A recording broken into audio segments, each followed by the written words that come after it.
चलिए बात अब पश्चिम बंगाल की। पश्चिम बंगाल में तृणमूल कांग्रेस की सरकार जाने के बाद टीएमसी के नेताओं पर हमले शुरू हो गए हैं। पहले साउथ 24 परगना के सोनारपुर में टीएमसी महासचिव अभिषेक बनर्जी पर हमला हुआ और अब हुगली में ममता बनर्जी के करीबी सांसद कल्याण बनर्जी पर भी हमला हुआ है।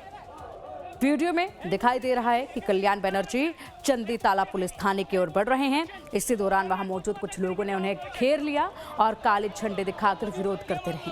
फिर नारेबाजी शुरू हो जाती है। इसके विरोध में कल्याण बनर्जी खुद भी नारे लगाते हुए उनके सामने पहुंच जाते हैं। इस दौरान अचानक से भीड़ उग्र होकर सांसद के साथ हाथापाई करने की कोशिश करती है, लेकिन वहां मौजूद सुरक्षा बलों ने उन्हें घेर लिया। अब सवाल यह है कि कल अभिषेक बनर्जी पर और आज कल्याण बनर्जी पर अगर हमले हुए तो इन हमलों का मतलब क्या है?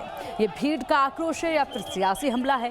बार बार टीएमसी नेताओं पर ही हमले क्यों हो रहे हैं? कल्याण बनर्जी ने हमलों का ठिकरा सीधे सीधे बीजेपी के सिर पर फोड़ दिया है और कहा है कि मुझे मारने की कोशिश हुई है। While I was coming by car,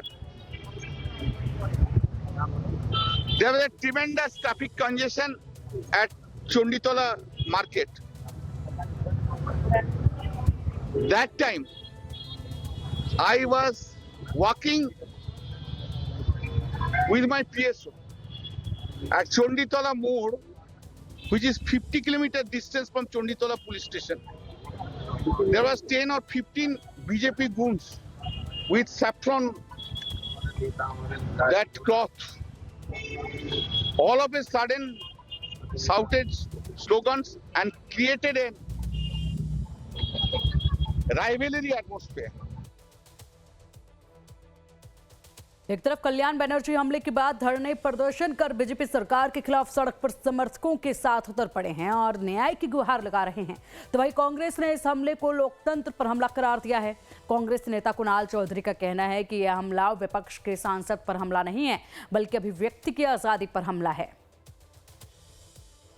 ये हमला किसी सांसद या व्यक्ति पे नहीं हुआ है, इस देश के लोकतंत्र और संवैधानिक ढांचे पे हुआ है, वहां की उस जनता पे हुआ है जिन्होंने उनको चुनने का काम करा है। Bharatiya Janata party with difference करके आई थी, लोगों को साथ देने की बातें करके आई थी, पर नफरत की राजनीति से उपजे हुए ये लोग सिर्फ हिंसा और इस देश के अंदर हिंसा फैलाना चाहते हैं। सीधे तौर पे कोई भी इस तरह की हिंसा बर्दाश्त योग्य नहीं है। सीधे तौर पे ऐसे लोगों के ऊपर कार्रवाई होना चाहिए और केंद्र सरकार और राज्य सरकारें ये याद रखें कि सरकारें जीवन भर की नहीं होती है, पर जिस तरह की आप नैरेटिव सेट करके जा रहे हैं, इस देश के संविधान और लोकतंत्र के लिए खतरा है कि इस देश के चुने हुए सांसद पे इस तरीके से हमला होना एक निंदनीय कृत्य है और कहीं ना कहीं इस देश के लोकतंत्र और संविधान पे हमला।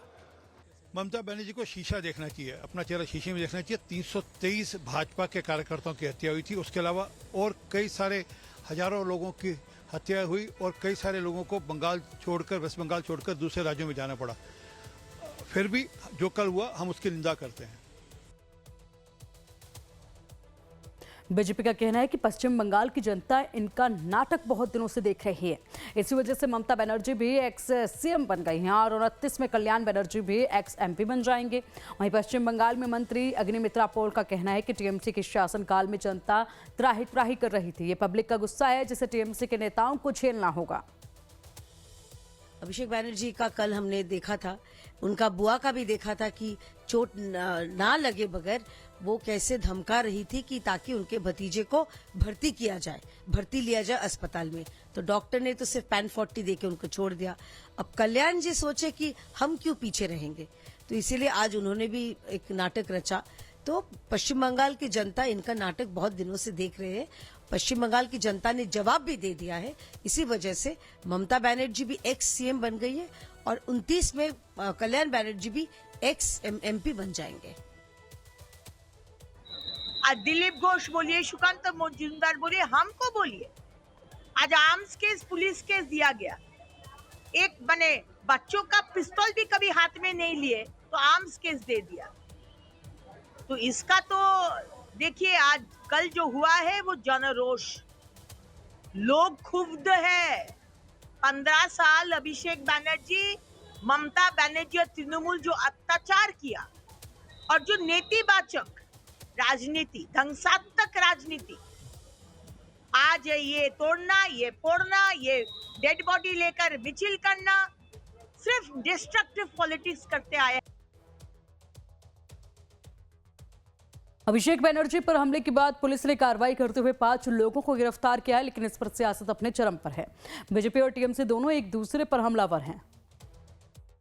कोई हमला नहीं हुआ, उन्हीं फुटेज खाने के लिए चंडीतला में आया है। चंडीतला में शांति विराज कर रहा है, इधर कोई अशांति नहीं है। उन्हीं जहाँ जा रहा है अशांति करने जा रहा है, इधर अशांति करने आए थे। चंडीतला का आम पब्लिक उसको प्रोटेस्ट किया है, बोला है चोर का साथ चंडीतला का पब्लिक नहीं, चोर हटाओ, चंडीतला बचाओ, चोर चोर करके उनको स्लोगन दिया। और उन्होंने फुटेज खाने के लिए इधर जो नाटक किया है वो उनका नाटक है, उसका ऊपर कोई हमला नहीं हुआ।